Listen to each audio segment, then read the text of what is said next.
and it's very, very effective. And I want to just say hello to the people of El Salvador and say they have one hell of a president.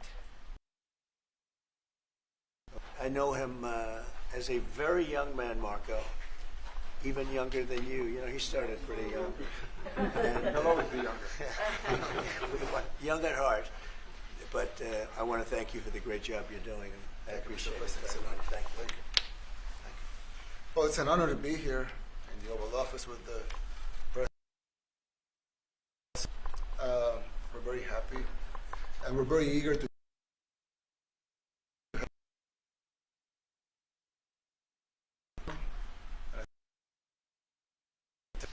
And we're a small country, but if we can help, we will do it. And we actually turned. That was the journalists call it, right? Murder capital of the world into the safest country in the Western Hemisphere. You know, if they saw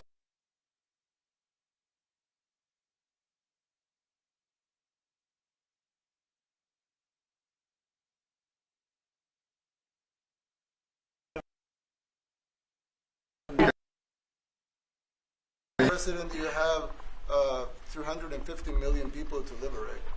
Yeah. But to liberate 350 million people, you have to imprison some. You know, that's the way it works, right? You cannot just free the criminals and think crime is going to go down magically. You have to imprison them so you can liberate 350 million Americans that are asking for the end of crime and the end of terrorism. And it can be done. I mean, you're doing it already. And I'm sure that people have seen the change in the streets. A long way to go because you're just initiating your second term. But it's clear that with the numbers at the border, with even in Democrat-run cities, they get a help from the work you're doing. So I'm really happy to be here, honored, and eager to help. Well, we had a terrible thing happen. We had an administration that allowed people to come in freely into our country from not only South America, but from all over the world, many from the Congo in Africa, Asia, all over the world, Europe, rough parts of Europe. And they came from prisons, and they came from mental institutions, and they came from gangs, and the gangs of Venezuela and other places. And hundreds of thousands and even millions of them came.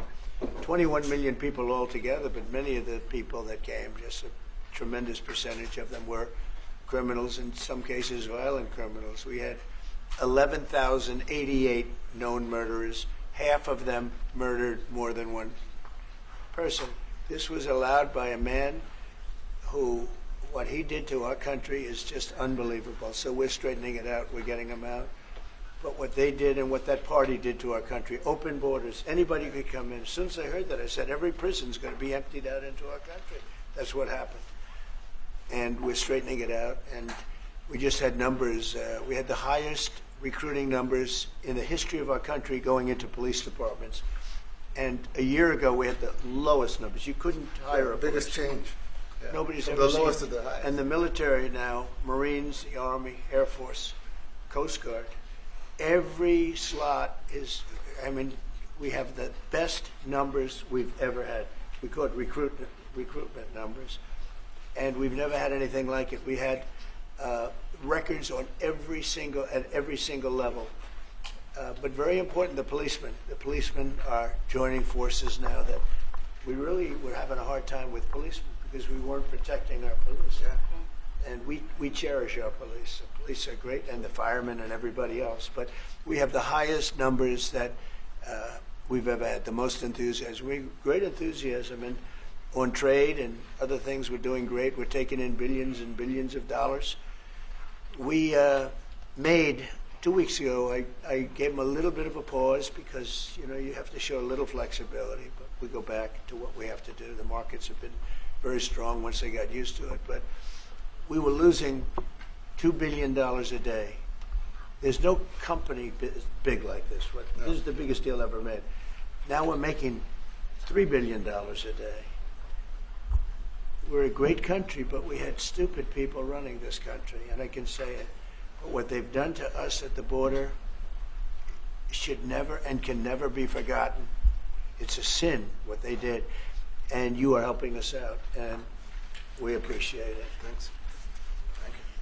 Thank you. Actually, what you're doing with the border is remarkable. It has dropped, what, 95%?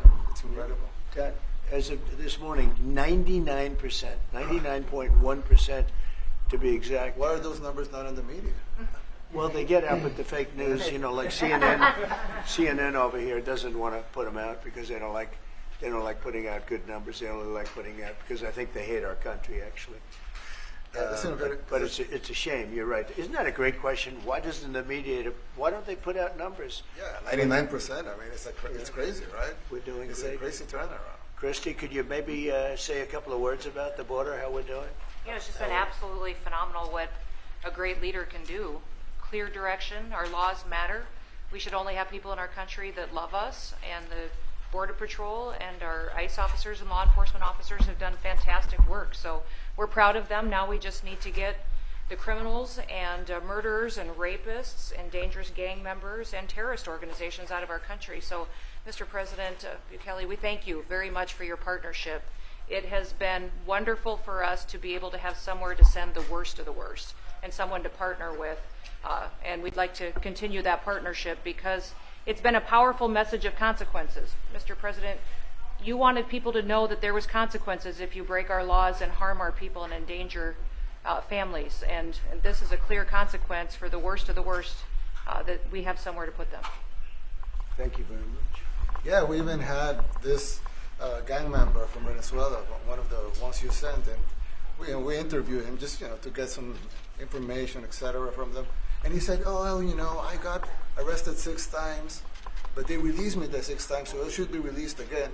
And then he said, "Well, but what's the last thing you do?" And he said, "Well, I shot a cop in the leg, but I didn't kill him. I just shot him in the leg." And we're like, this guy was arrested 6 times here in the United States, 6 times. He was released 6 times, and in the he was released 5 times, and the last time he was sent to El Salvador, right? So he's not getting released. But the last time he shot a cop, actually, and he shot him in the leg. So these are, like you said, right? there's something broken. It's the liberal establishment. But they're not running things anymore in this country, and we're run by, and I don't say conservative, I don't say anything, we're run by people with great common sense. Yeah, common sense. Because it's all common sense. Yeah. It's not liberal conservative, it's common sense. Exactly.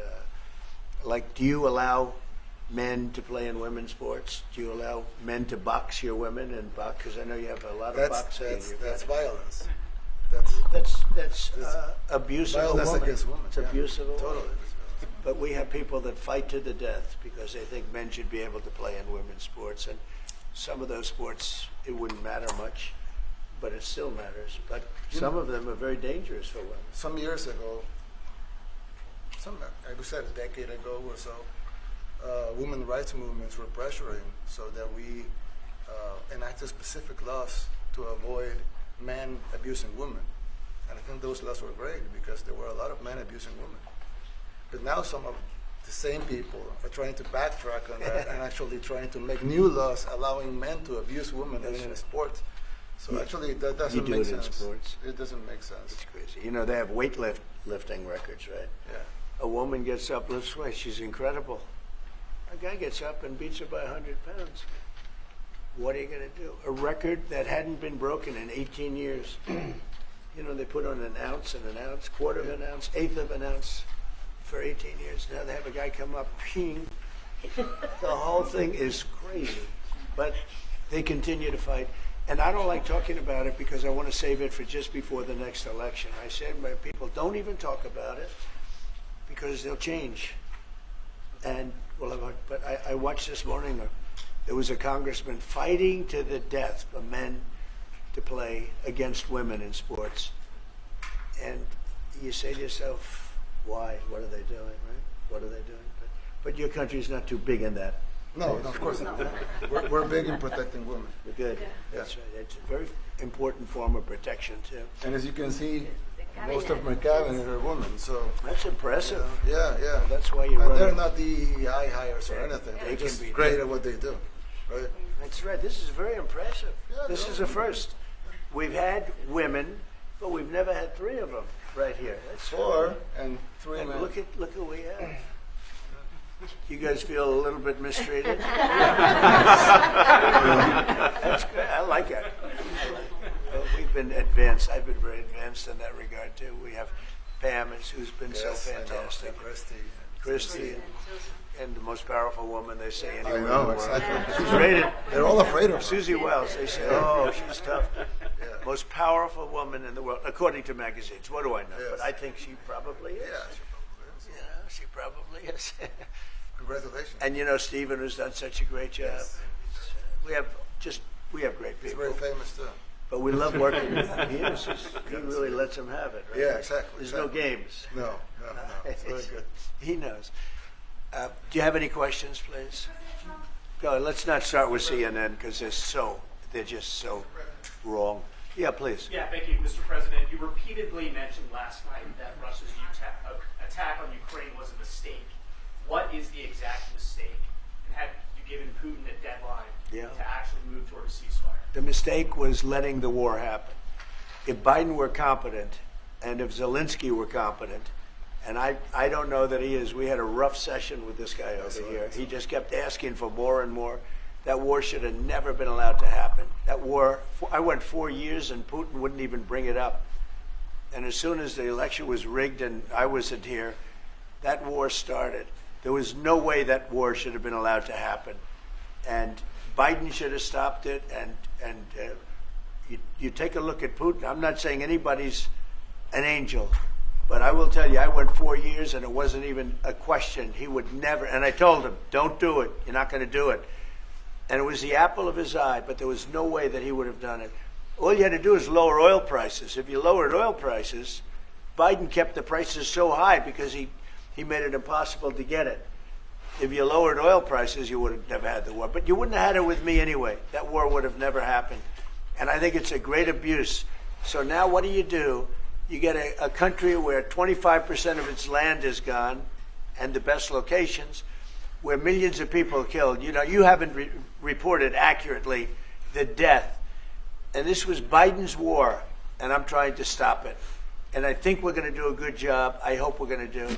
They lose 2,500 young people a week, think on average. Now, they're Russians and they're Ukrainians, but it's 2,000. We don't care. It's like whatever it is. Intolerable. They're not from your country, they're not from mine, but I want to stop it. 2,500, it's a killing field. It's like the Civil War. You take a look, I look at the satellite pictures. This should not be happening in our time. Of course, our time can be pretty violent, as we know. But that's a war that should have never been allowed to start. And Biden could have stopped it, and Zelensky could have stopped it, and Putin should have never started it. Everybody's to blame.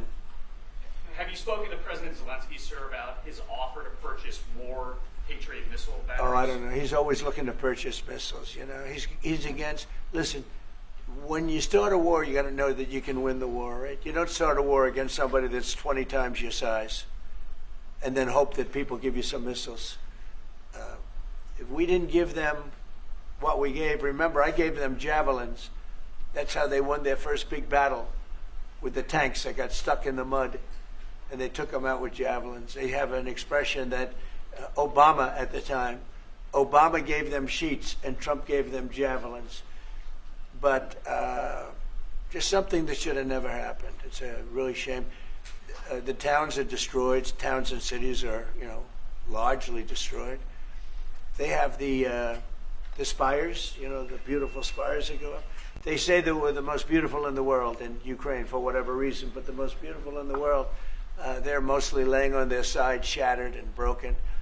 And most importantly, you have millions of people dead. Millions of people dead because of 3 people. I would say 3 people. Let's say Putin, number 1, but let's say Biden, who had no idea what the hell he was doing, number 2, and Zelensky. And all I can do is try and stop it. That's all I want to do. I want to stop the killing. And I think we're doing well in that regard. I think you'll have some very good proposals very soon. Last question, sir. Have you attributed a motive, sir?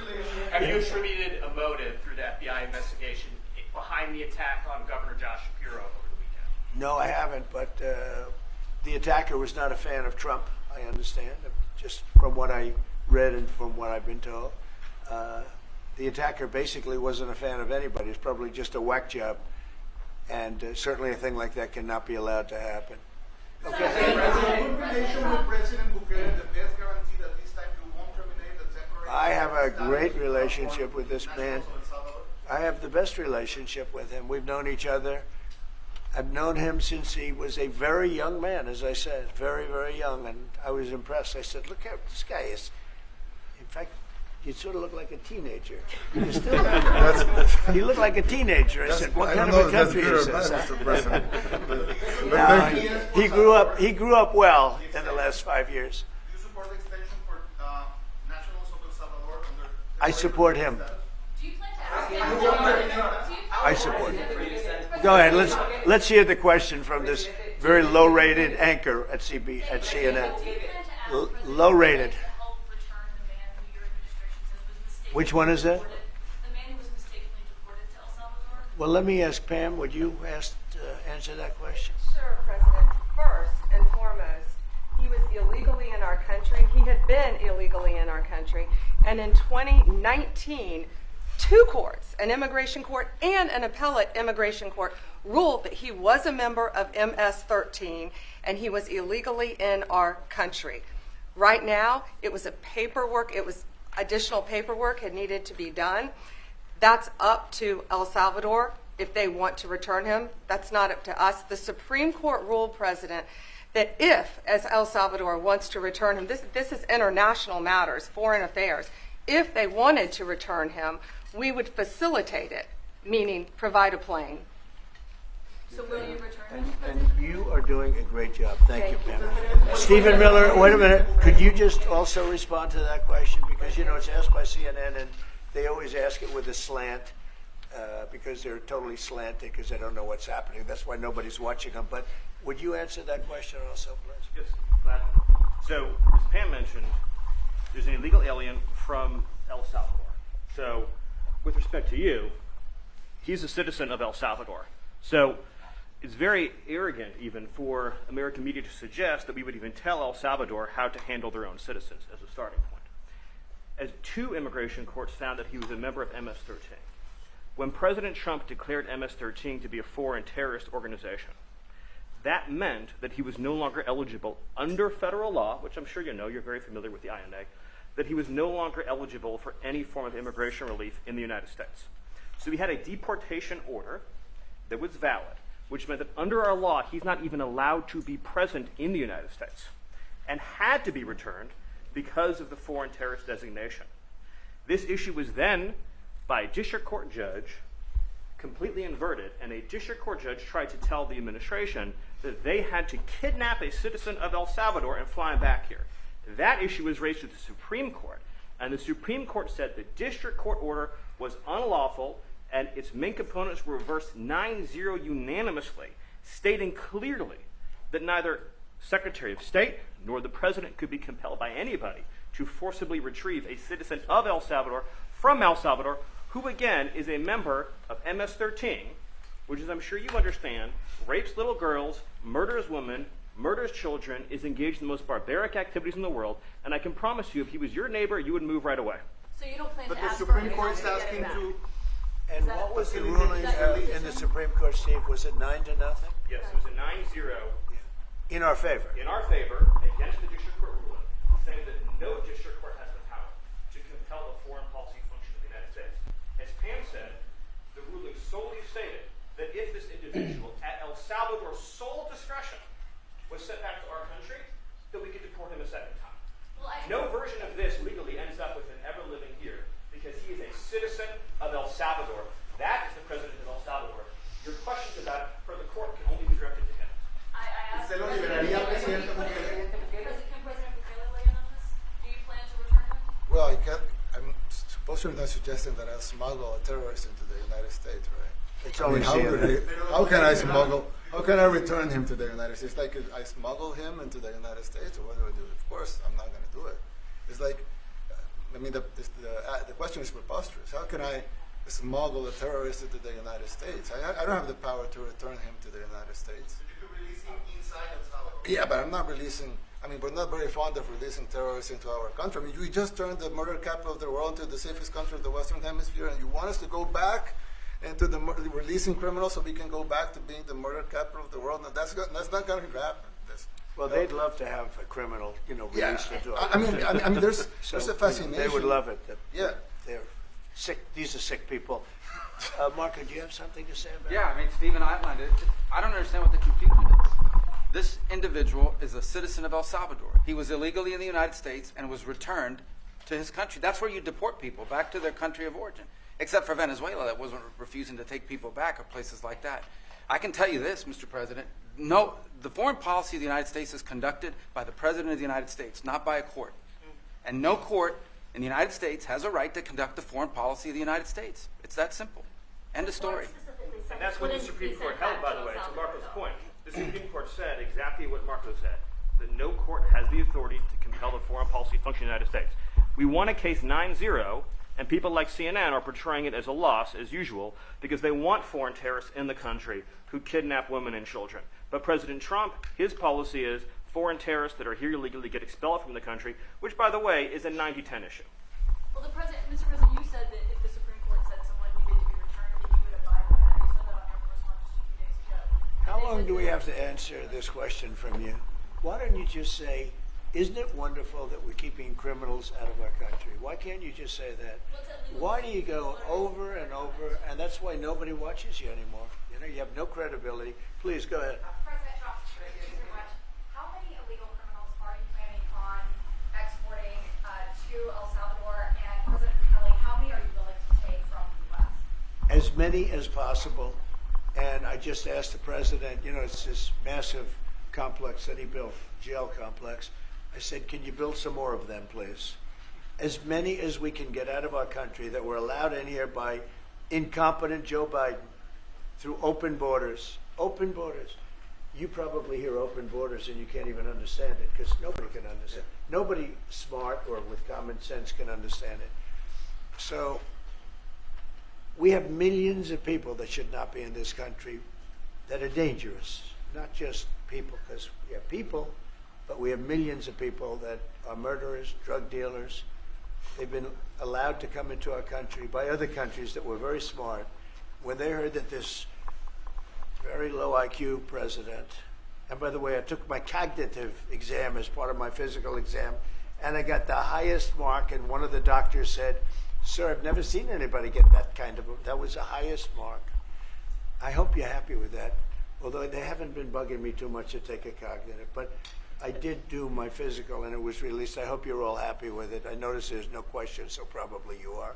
But the cognitive, they said to me, sir, would you like to take a cognitive test? I said, did Biden take one?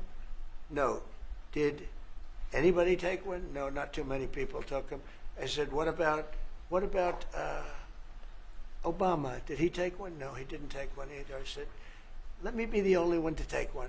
But I've actually taken them 3 times already. I like taking them because they're not too tough for me to take. But we had a great physical exam, so I know you're going to ask that. And the doctors who are total professionals, Walter Reed Medical Center, they're great people. And I visited a soldier that was badly wounded, incredible soldier, lost his leg. And I spent a lot of time with him. I mean, great with his mother. And it was really a very great thing. They do a phenomenal job. I just want to say, Walter Reed, I was there for, 5-6 hours. You were there with me.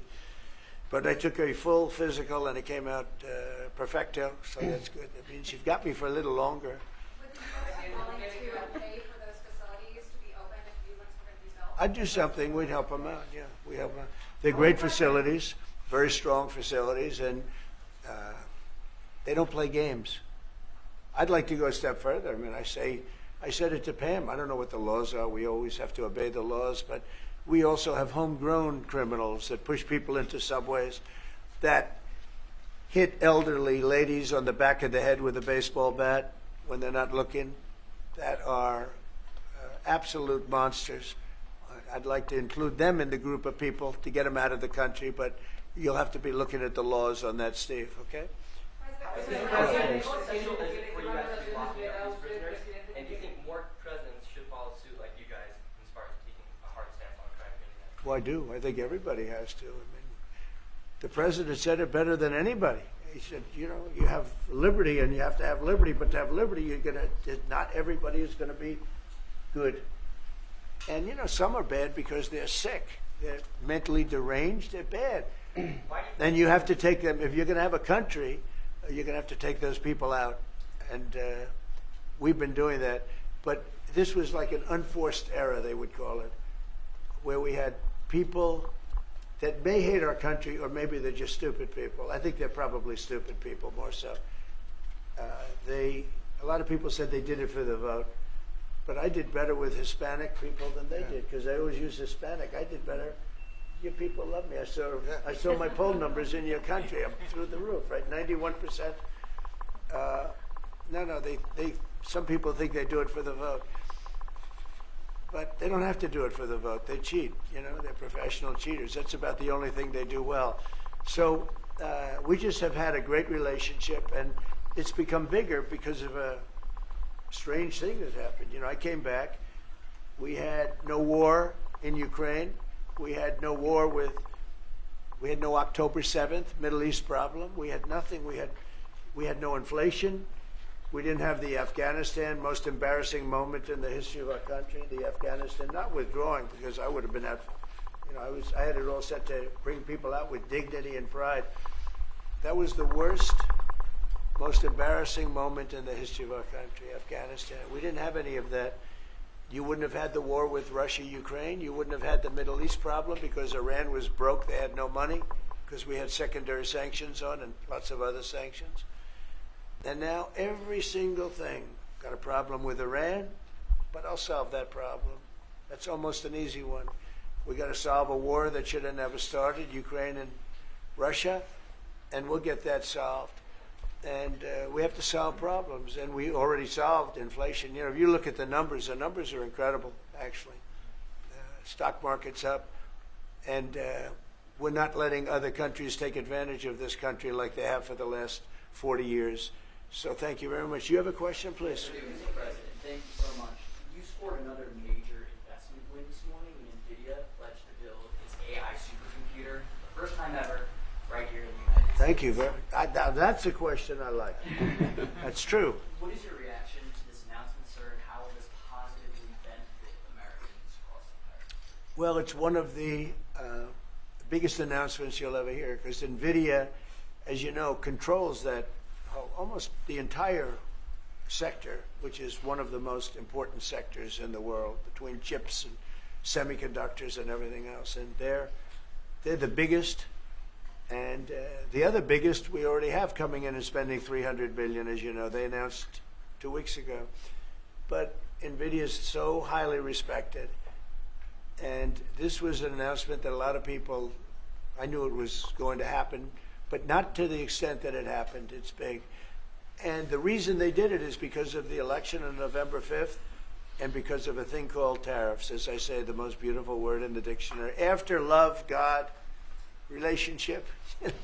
The press actually hit me. I said, tariff is the most beautiful word in the dictionary. What about family, love, God?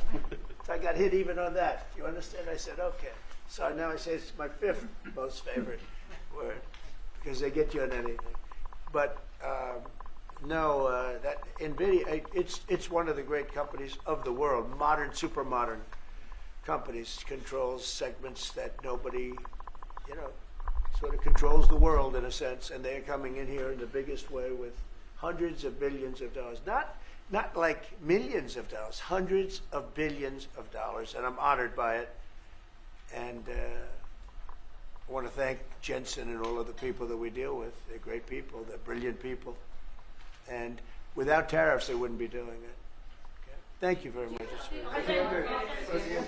Yeah, please, go ahead. Considering additional sanctions against Russia after their latest attack, and do you have an update on the rate and when you might announce them? Well, I already have sanctions on Russia. I put them there. If you remember, Nord Stream 2, that's the big pipeline that goes through Europe. I stopped it. That's Russia's pipeline, the largest pipeline, I think, in the world. Goes to Germany. and I stopped it. And when Biden came in, he approved it. And then they say, "Oh, I'm friendly with Russia." No. Putin said, "You know, if you're my friend, I'd hate to see you when you're my enemy." I stopped the biggest economic job they ever had. I stopped it cold, right? It was dead. You know that, right? And Biden came in and he immediately approved it. What was that all about? And it's a pipeline that takes care of a lot of the needs. Now, you know, it was a very controversial thing, but I stopped it, and Biden approved it. Question? On tariffs, No, not you. Not you. Go ahead. Go ahead. What?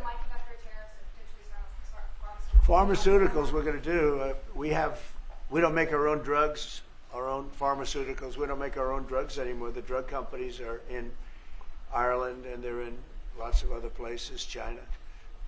And all I have to do is impose a tariff. The more, the faster they move in. The higher the tariff, it's very serious. It's inversely proportional. The higher the tariff, the faster they come. And yeah, we're going to be doing that. That's going to be like we have on cars. We have, as you know, a 25% tariff on cars. We have a 25% tariff on steel and aluminum. And that's what that category fits right now. Do you have a percentage in mind and a timeline? I have a timeline, yeah, not too distant future. And we're doing it because we want to make our own drugs. We're doing it because we want to make our own steel and aluminum, lumber, other things. And they're all coming in. We have record numbers, $7 trillion. Since I announced, like a month and a half ago, since I came in, we have over $7 trillion being invested in the country. We didn't have $1 trillion. We didn't have $500 billion for some of these guys. I didn't know what the hell they were doing.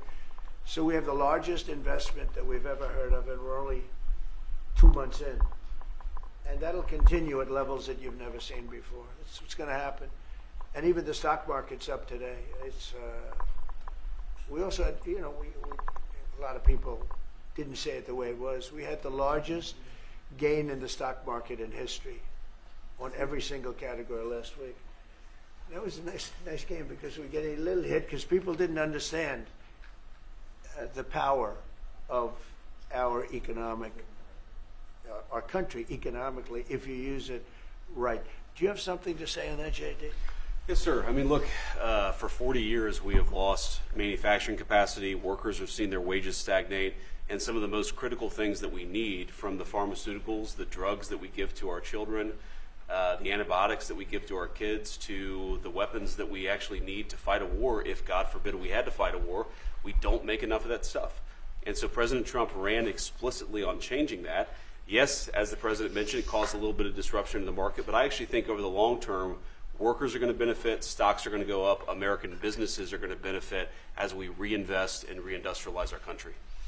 And the auto workers and the Teamsters and all of the unions, you know, not traditionally Republican, but I'm winning those unions by, we're up 40, 50 points on the Democrats. They're losing everything. They're losing everything because they just have policies that are not believable. They fight for policies that are 5% popular, and nobody knows who the 5% are. I mean, nobody can find the 5%. But if you go back to Ohio, and by the way, we have the great championship team from Ohio coming in today, right? Very big day. And that's going to be a little bit later.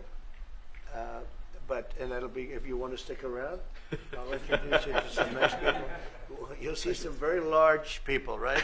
You'll see some people that even you have not seen, people like this. These are big, these are 6'7", 380 pounds with no fat. Okay, that's pretty good, right? But the team, the national championship team, is being honored today at the White House, so that'll be exciting. Be around. You want to stay around? I'll have you up there. You can tell them all about your prison, how you have to behave. Okay. Who else is there? Yeah, please. Go ahead, please, behind you. You said yesterday that you're making a decision on Iran very quickly. Yeah. What do you mean by that? Well, they have to solve their problem very quickly. Iran wants to deal with us, but they don't know how. They really don't know how. We had a meeting with them on Saturday. We have another meeting scheduled next Saturday. I said, that's a long time. You know, that's a long time. So I think that might be tapping us along. But Iran has to get rid of the concept of a nuclear weapon. They cannot have a nuclear weapon. He can't have a nuclear weapon. Nobody can have. We can't have anybody having nuclear weapons. You know, we can't have nuclear weapons. And I think they're tapping us along because we're so used to dealing with stupid people in this country. And I had Iran perfect. You had no attacks. You would have never had October 7th in Israel, the attack by Hamas, because Iran was broke. They were stone cold broke when I was president. And I don't want to do it. I want them to be a rich, great nation.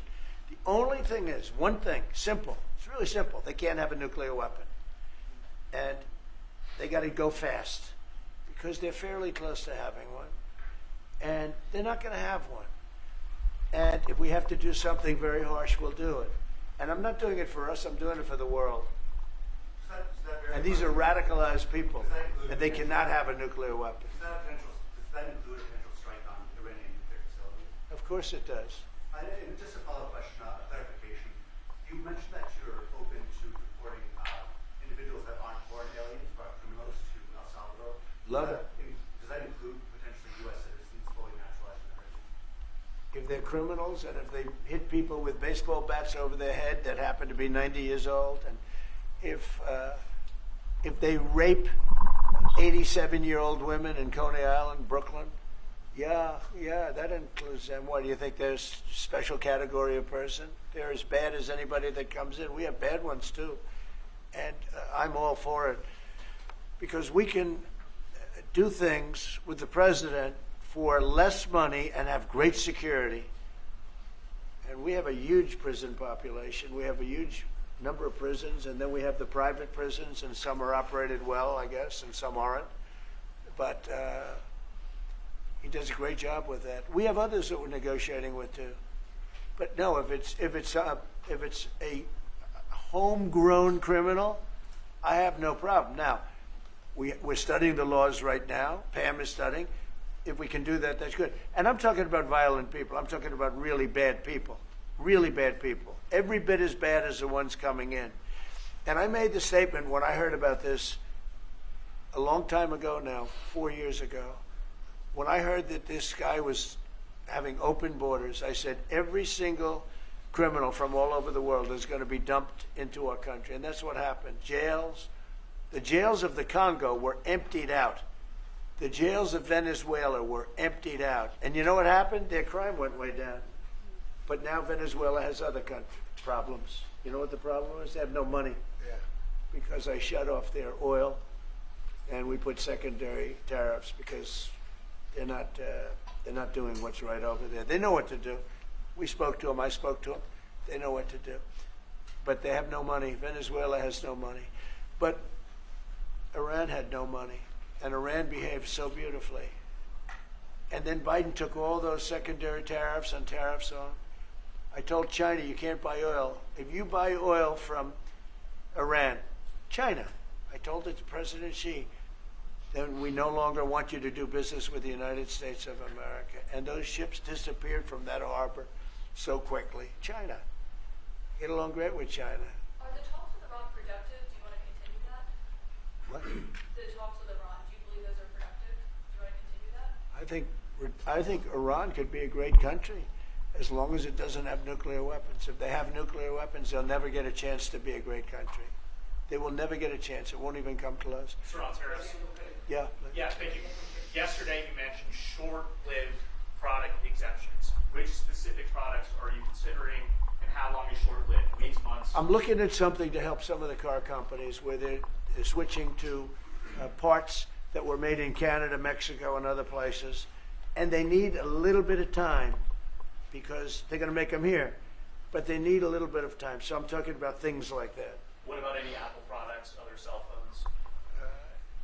Look, I'm a very flexible person. I don't change my mind, but I'm flexible. And you have to be. You just can't have a wall and you'll only go. No, sometimes you have to go around it, under it, or above it. There'll be maybe things coming up. I speak to Tim Cook. I helped Tim Cook recently, and that whole business. You know, I don't want to hurt anybody.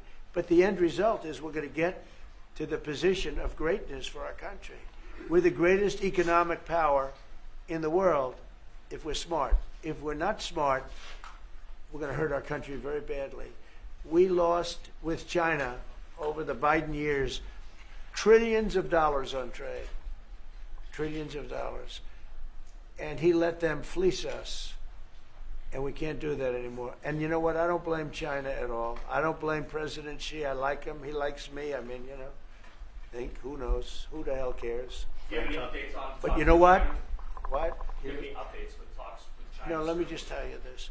I don't blame China. I don't blame Vietnam. I see their meeting today. Is that wonderful? That's a lovely meeting. They're meeting, like trying to figure out how do we screw the United States of America. Don't forget, the European Union was formed to do just that. The European Union was formed to hurt the United States and on trade. And they get us on NATO because they don't pay their bills. But now, since I got involved, they have been paying their bills.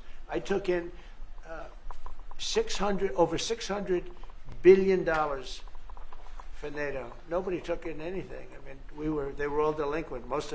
They had 8 nations out of 28 paid their bills. The rest of them were way delinquent. And I said, if you don't pay your bills, we're not going to protect you anymore. And the money poured in over 600. The Secretary General last week made that statement. He said, I've never seen anything like it. We couldn't get anybody to pay because the United States was footing the bill for NATO. Well, we got hurt there, and we got hurt on trade, likewise, European Union. And they've got to come to the table. And they're trying to. They're trying to. But the European Union has taken terrible advantage. They don't take our food products. They don't take our cars. We have millions of their cars, BMW, Volkswagen, Mercedes-Benz, many others. They come in by the millions. They don't take, there are no Chevrolets in Munich, I can tell you that. I said to Angela Merkel when she was there, as she was letting millions of people infiltrate Germany, which was not so good from, we would call them illegal immigrants, but she made them legal. But I said to her, and I get along with her very well, I said, how many Chevrolets do we have in Munich or Frankfurt?